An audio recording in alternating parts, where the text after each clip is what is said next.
And now, Effective Communication with Phil Zeller, CEO, Dale Carnegie, Southwest Michigan. Question for you today. Who knows you better than you? No, honestly, think about that for a moment.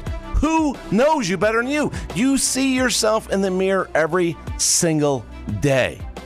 You know the answer. You know the answer.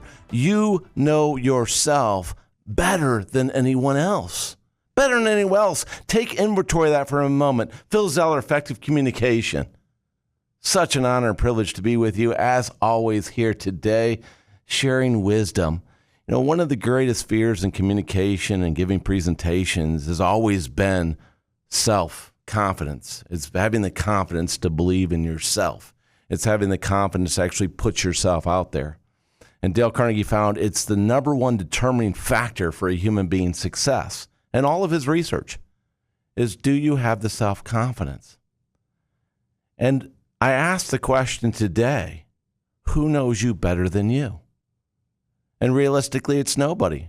As I said, you're the most consistent person that you know. Even if you're inconsistent, your inconsistency is your consistency of the person that you know. Because you're the person you've been with every moment of your life. Right, wrong, or indifferent. Judge it any way you want. The facts are the facts. It's your mind. Dale Carnegie said one's perception is one's reality. So as you look in the mirror and you think about yourself, what do you think of? What do you see? And why? And why? And it's interesting because we put so much stock into what other people say about us and what they think about us. And we let that affect us. And the question is why? Have they walked in our shoes? You know the old saying, never judge another person until you've walked a mile in their shoes. Have they walked in your shoes? I'm reminded of a quote from Eleanor Roosevelt. And Eleanor Roosevelt said, "No one can make you feel inferior without your consent." Let that soak in. What wisdom. What amazing wisdom Eleanor Roosevelt shared. No one can make you feel inferior without your consent.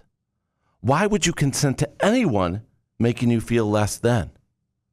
That's not a benefit to you. It's not a benefit to the great life you should be living.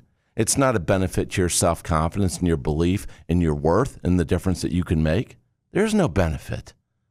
I'm reminded of a time I was a young man. I got an internship out of my first college program, and I got in there. I worked really hard to get this internship, and I showed up on the first day to meet my new boss. And it was for a Fortune 100 company, and I met my boss, and he said to me, "You don't belong here. You're not the right material. You don't fit in." And it was a very, in my mind, cruel thing to say. And for some reason, he felt he had to say that to me. But in my mind, I thought, this person doesn't know me. So I looked him squarely in the eye and said, "Yes, sir, I have a lot to prove, and I look forward to doing it." That's what I said. Why? Why would I say that? Because if we can't believe in ourselves, who's going to believe in us?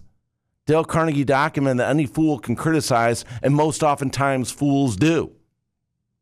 Take a shot. Who cares? Who cares?